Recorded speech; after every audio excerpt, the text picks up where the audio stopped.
ऐका ना, भरपूर पाऊस पडतोय त्यामुळे ना गॅलरी ही पूर्ण खराब झाली आणि झाडंही भरपूर खराब झाली होती. बरेच दिवस झाले झाडांना पाणी दिलं नव्हतं, पण हे जे आहे ना ते मी केळीच्या सालांचं फर्टिलायझर इथे बनवलं होतं आणि तेच आता झाडांना देत होते.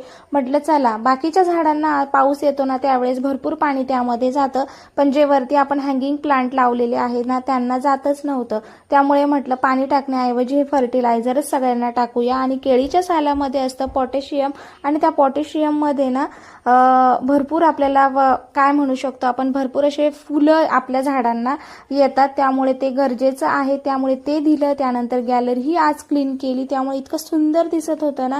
बराच वेळ लागला त्या आणि गॅलरी मस्त दिसायला लागलेली होती. त्यानंतर एक एक्झिबिशन होतं चंदू काका सराफचं आमच्या इथे. हे ओरिजिनल डायमंडचं कंगन तुम्ही बघू शकतात आणि याची प्राइस होती 7 लाख रुपये आणि याची होती 1 लाख.